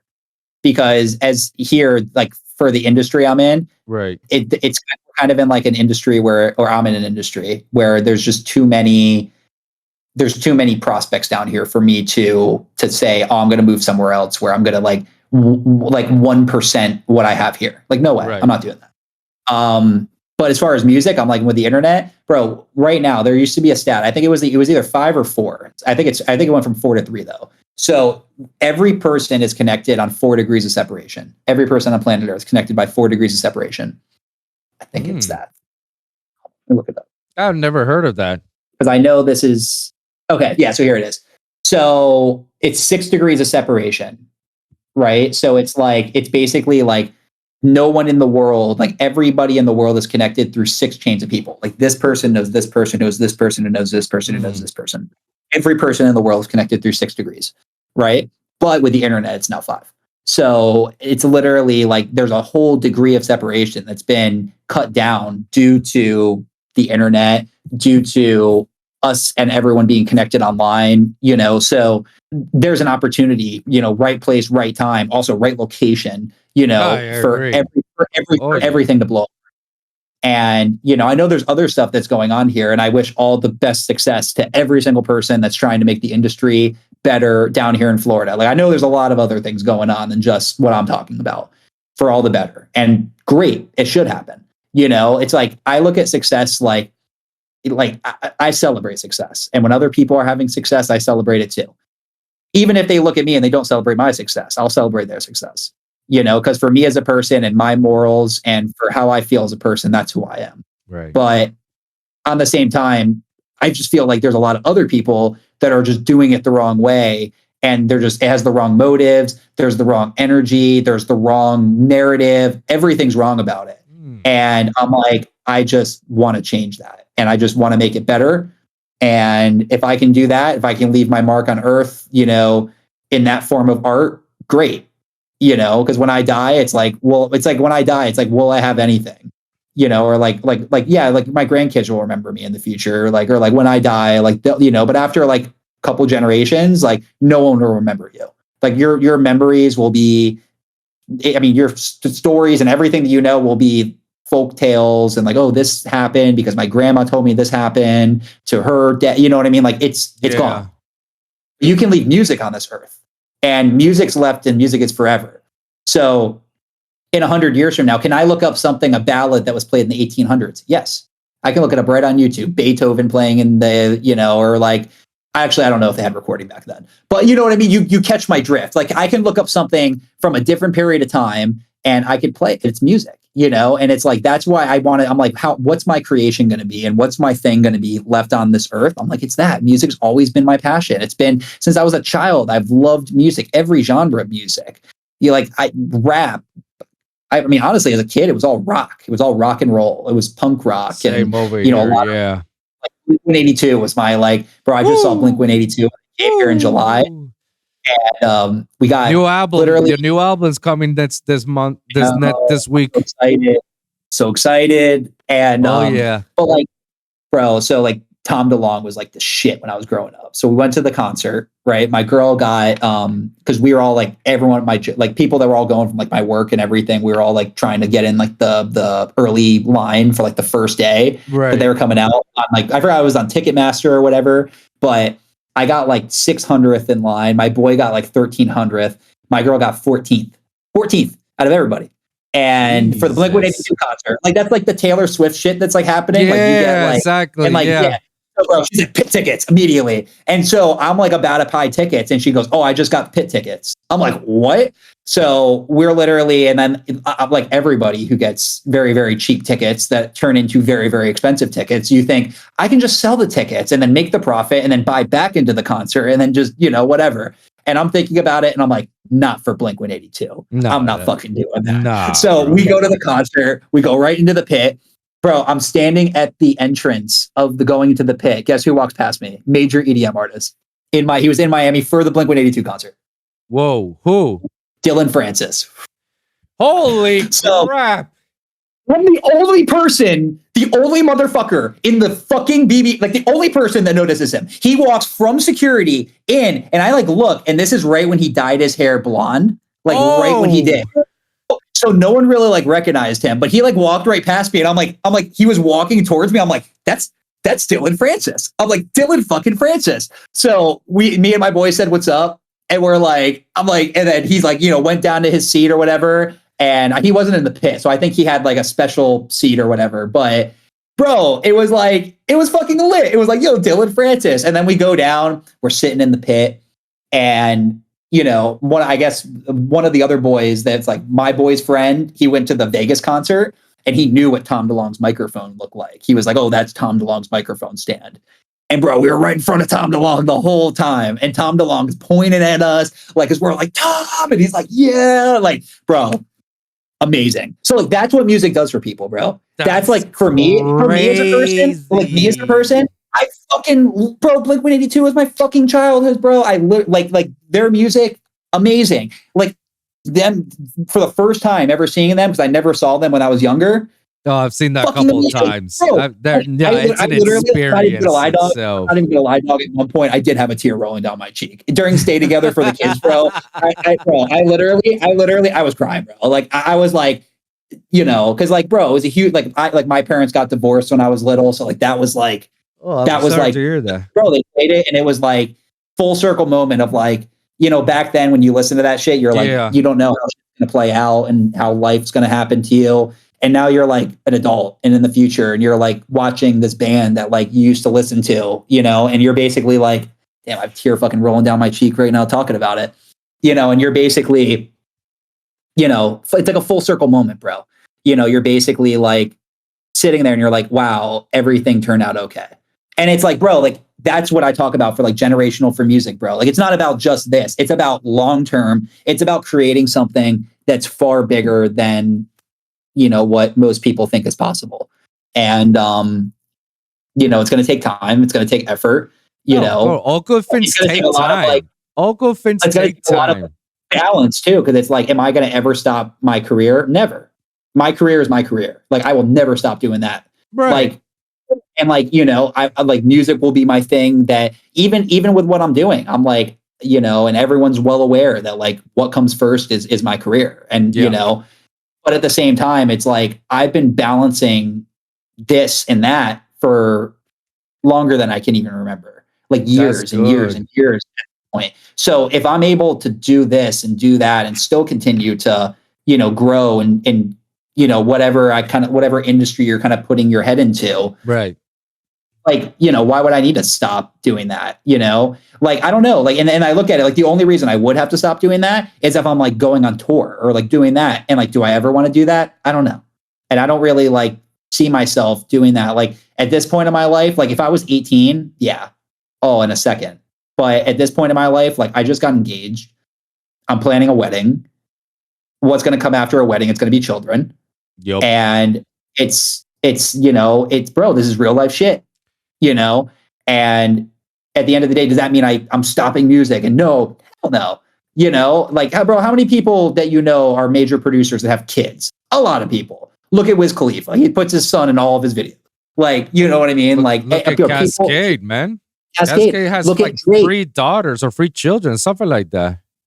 Exactly, dude. Like you can still do this. Like even it's a timeless industry. It's a timeless industry. You just have to find the right time and accommodation for it to do it. Like it's at the end of the day, it's all about administering your time. You know, dude, because like, hey, if I got time, my career, yes, I'm leaving for Ultra. Like, hey, I'm gonna play Ultra one day. Like, bro, in a second, they would be like, that's actually dope as fuck. Have a fun time. You know what I mean? Like, so like, it's all about, like I said, like the right people, dude. Like you know, positioning yourself in the right way. At the right time and having the patience and the dedication for it. Everything's going to come up. Like, dude, like I'm telling you, I got 3 podcasts under my name and each of them has a different thing. And I take my time to do each one of them as much as possible. Maybe I will focus one and then the other, but I'm doing it. I have the resource for it. I have the capability for it. I have the time for it. You just have to measure your time and balance all things out. Because now, as a married man, I definitely have to tend my wife more than anything. Like I need to spend more time with her. Bro, as you should. And if anyone tells you otherwise, don't believe them. You know, like I don't listen. I don't listen to anybody. You know, I only listen to myself and my ears. It's like I know I want to spend time with my wife, but you know.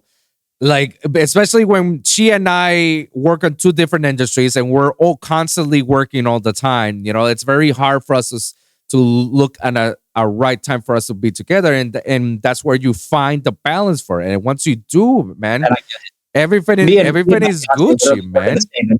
Like we're in literally the same exact industry with the same same micro industry, like the same thing, just competing companies. So it's just like, so like I can come home and I can literally talk like my lingo that I talk in, and she knows exactly. And I can be like, oh my God, this happened. And she's like, oh, and she gets it. Cause she's like, oh shit. Like I know what that means.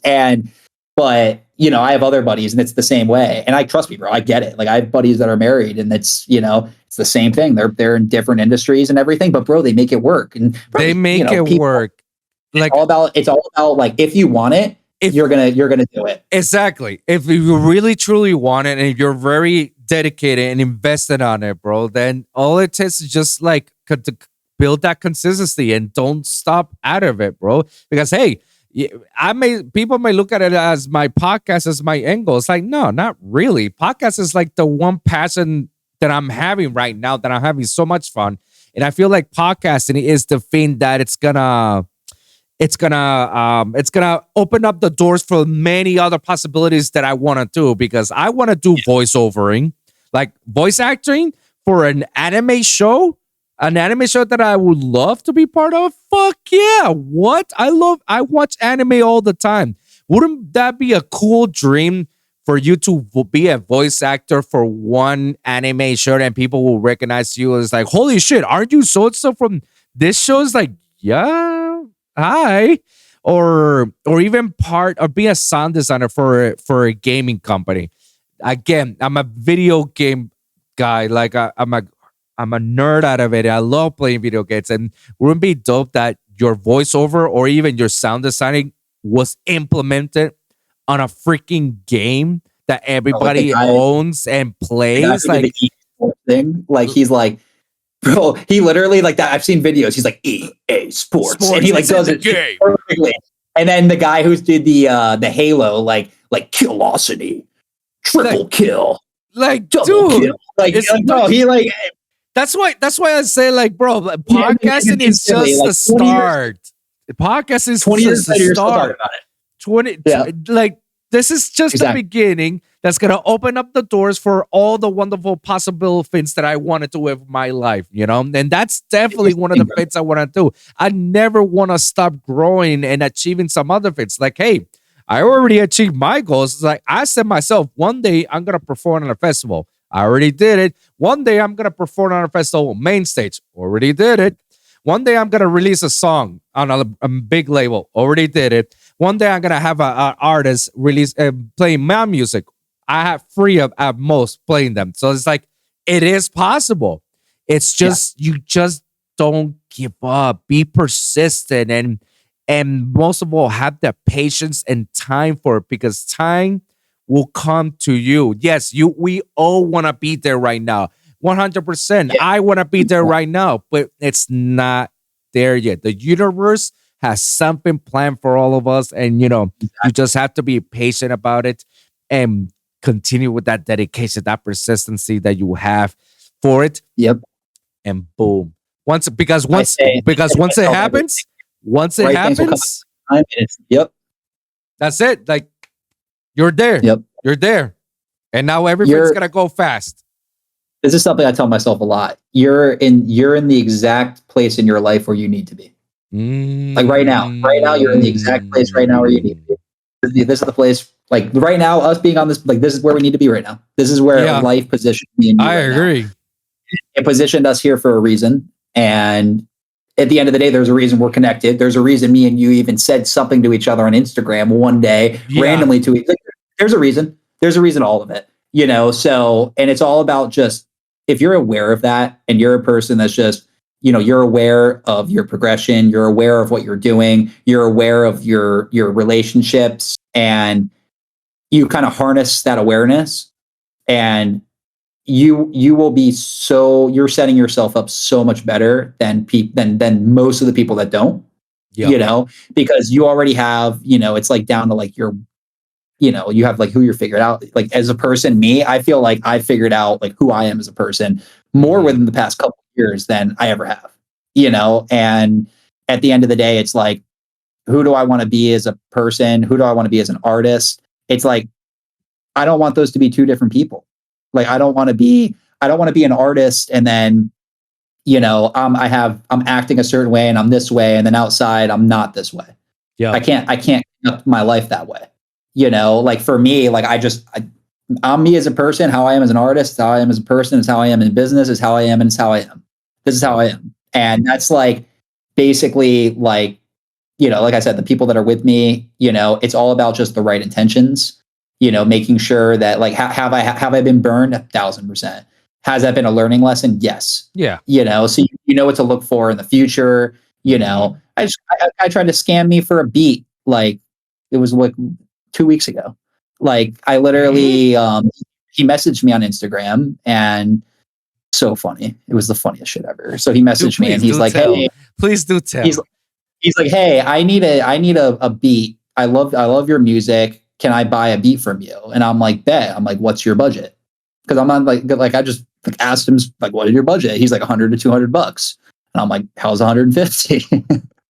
Because like I didn't know. Like, I was like, "How's 150?" So he goes, "Bet, that works." So I sent him over like not even like the beats, obviously. I sent him over like iPhone snippets on Instagram of like little like 30-second snippets or like 40-second snippets where I was kind of like popping around so you can't like take it, and like, I was chopping it up so you can't like take that audio file and make it your own. And fucking, he's like, "Okay, I'm taking this one.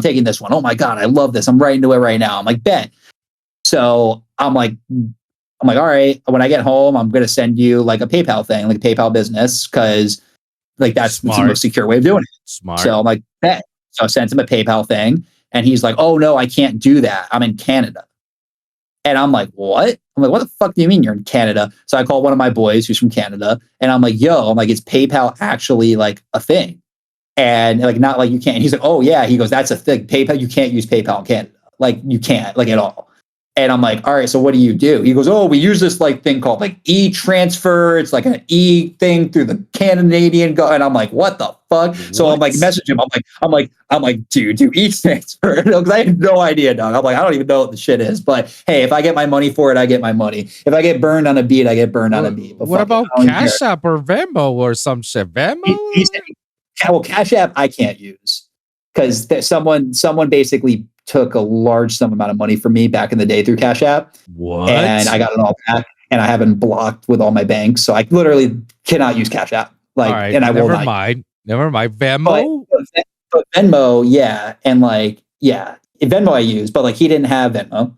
He's like, "Oh, I can't use Venmo," like blah blah blah, because it's like Venmo, PayPal, it's like all the normal shit that we would use here. They can't use there because it's like an international transfer. What? So he's like, "Oh, like I can do it through this. Like I'll send you like a picture of the check, and then you basically deposit it." And I'm like, yo. I was like, all right. I was like, yeah. And then so just to test him, I was like, let me just call my bank and see what they say. And he's like, "Nah, bro, I'm talking to my accountant right now. My accountant says it's good." And I'm like, "You're accountant?" I'm like, "Accountant? The fuck?" I was like, "Motherfucker, broke ass don't have an accountant." Fucking accountant. Like, you gotta be making great to have a fucking accountant on fucking payroll. Like, I'm talking to my accountant right now. I was like, "You're an accountant." So I called the bank anyway, and the bank was like, "Yeah, no, don't do that." So I was like, "Yeah, the bank said they can't do that." And I was like, "So if you want to send me cash or like something," I was like, "If you want to figure out a way to do that, like let me know." And I kind of like already knew, obviously, it was like a scam. And then he's like, "Yeah, bro, I'll let you know. Never heard of the guy again. Like, and it's like, bro, there's so many just like that happens so much, dog. I have so many people, and like it's not like you have like the bullshit like scam messages that are like you see them like on your Instagram, like, oh, they're like that's like, "Oh, we'll sell you 100 followers for $1." Like, and then they have a whole thread of how many followers they'll fucking sell you. I have like 75 of those in my pending fucking inbox.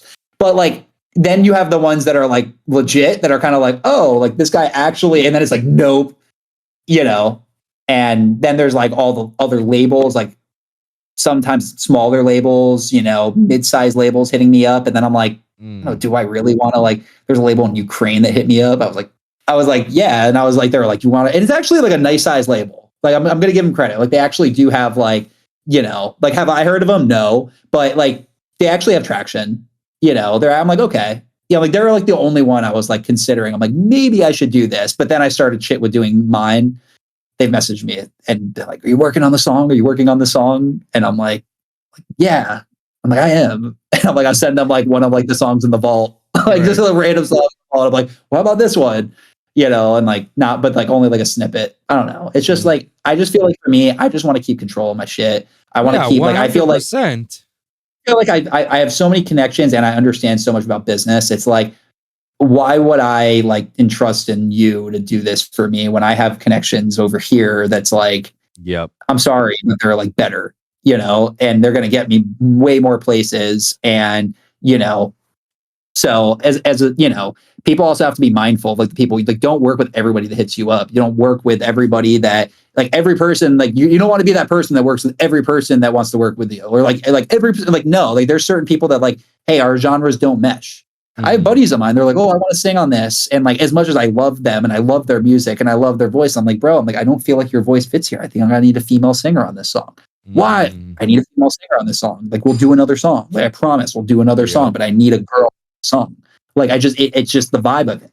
It's nothing against you. It's just the song, and it's just, hey, I have a vocalist. I can just throw them on and just pump, pump, pump, pump, pump. But I want to do everything, correctly. I feel like I still am pumping, even though, because it's like still being consistent, but it's not like I'm releasing a track every week or every 2 days or 3 days and being like, here you go, here you go, here you go, to go back on it in the future and be like, oh my God, there's so much I could have done. I don't know why I put this out, but I feel like this has been a very, very amazing conversation with you, bro. It always is, bro. I learned so much about you today, man. And I'm so happy to hear all these amazing updates that, that's been getting yourself into fruition, man. Like, and I'm actually looking forward for the label when it gets out, man. I'm looking forward to it, man. Hopefully I get to release something with you. We'll see how that goes, man. I literally just got a text the other day and they're like, do you want to go to EDC VIP and stay, like I'm paying for it. And I'm like, yeah. So it's like shit's starting to happen like that, bro. I'm like, bro. And I looked at it's like it's starting to happen. Like, to just be able to just kind of like go places like that you want to go to. And, it's not like I want it like bankrolled, but it's like if you're a person that's in that industry and you're someone that other people want to learn shit from and other people want to be around you, you're going to be in that place. So it's yeah. And I always feel like we have great conversations. I felt like the first time I was like nervous because it was honestly like my first podcast.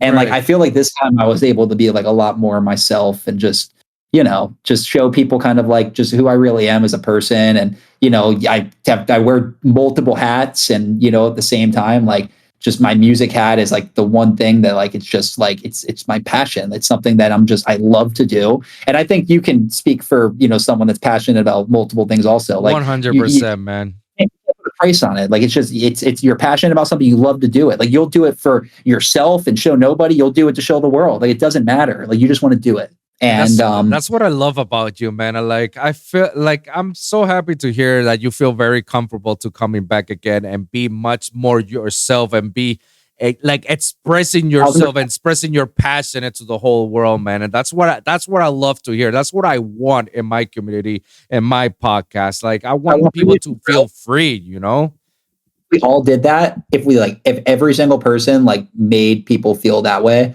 we'd be in a much better place as a world and 100%. As a society. And yeah, dude, and that's really what it boils down to. It's like, dude, I want to make the world better for my kids and make the world better for when I'm raising my children. And at the end of the day, like it's really just comes down to, and it boils down to, like, we all can make the world better. And if we all just we can all also make ourselves better. And if you strive, keep striving, keep working, keep doing it, and it will happen. And everything, like I said, happens at the right time. You're in the place where you need to be when you need to be there. And brother, it's always a pleasure speaking with you. I feel like, bro, you're such a good host, dude. I just got to put that out. Because like at the end of the day, dude, you're literally like, you're such an easy person. I feel like we just talked for 2 hours and it felt like we've been on the phone or been like talking for a long 30 minutes. Yeah. It feels short to me. Like, honestly, anytime I do something, it feels so short. And it's like, holy shit, 2 hours went by. And then you'll put it out and I'll go back and re-listen. And I'm like, bro, we talked about so much stuff. You just go on rants, bro. And that's what it's so real and none of it's scripted. Like, we didn't even have a script. Like, we had no script. This was just, let's hop on and let's talk. That's basically my attitude towards all my podcasts. Is like, I just wanted to go on a rampant and just like keep going. Like, we're not trying to tighten ourselves into into an hour podcast and just talk everything in that 1 hour. Like, nah, just like get yourself comfortable, be yourself. Talk about everything. Let's hear about it. Let's hear what's going on in our lives, and change each other's ideas, bounce each other's ideas. That's what it's all about, man. And thank you for saying that, bro, because that's what I'm trying to. I tend to do that for all my guests, for everybody who comes over. I want them feel like they're welcome. That they 1,000%. feel special in this. I feel that. I feel the welcome. I appreciate it, dog. Dude, you need anything from me? You hit me up. I'm an open book. Anything you need, you can always hit me up there. Instead, I'll give you my cell phone number also, because I don't think you have my cell. No, so send me the digits, bro. We'll stay in touch. Absolutely. But yeah, dude, I'm blessed, dude. Blessed to every single person that listens to my music, that continues to listen to my music. If 100%. You don't listen to my music and you don't know where to find it, basically, I'm Gringo with I as an exclamation point. So it's GR exclamation point NGO. I'm on Spotify, Apple Music, SoundCloud, any streaming service. On Instagram, I'm at Gringo Music, but it is with an I on Instagram. Sorry, a little confusing. Basically, at the end of the day, just blessed to every single person that has listened to my music and the stuff that I create, and blessed to you, bro, for having me on the podcast. And dude, congratulations to you and your wife, dude. That's awesome. That's really big news. And that's so amazing to hear. So love is in the air, as you can tell, because you're married and I'm engaged now. And I've seen 25 other people get engaged in the past 3 weeks. So I guess everyone's trying to get it done before the holidays, and we're going to see a whole lot more then too. But yeah, dude, I'm excited for you, dude. I'm excited for everything of what's to come. And dude, I look forward again to getting together again, talking and everything. And much love, brother. Absolutely, man. I'm looking forward to it. Send me all your digits, man, and we'll stay in touch even more frequently. Yeah, 1,000%. And send me over what you were talking about. The oh my God. I'm gonna send you the EP right now. Absolutely. I need that. I need that. So no, you have to. Yeah. No, I sent it to my buddy Tremor. Shout out to you, Tremor. Where you my G.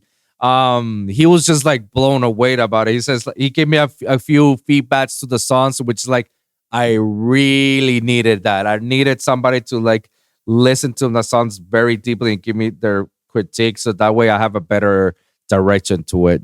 Add one more thing. That's literally what I was thinking. Bro, I forgot to add that. I only have a certain amount of people that I kind of bounce ideas off of for my music, and I kind of you don't want to take in ideas from everybody. Because if you start taking ideas from everybody and then it's your style and what you are. Yeah, I don't know. Yeah. I had to add that. That's so I have my set people that I'll be listen, I need a critique on this song, and I feel critique, and that's so important before you release something. You need to show people that you need to test. 100%. You need to, and you have to be honest about it. Yep, you need to, and you need to fucking take that in consideration and fucking take it. And be okay, and actually realize what's being said, because there's a reason that's being said, but from the right people. So, absolutely. Until next time, my brother. Thank you again. Much love. God bless. Absolutely. God bless you, my brother. But guys, this is Gringo here at the Lone Wolv Podcast. Thank you guys for tuning in, and we'll see you guys at the next one. All right, peace.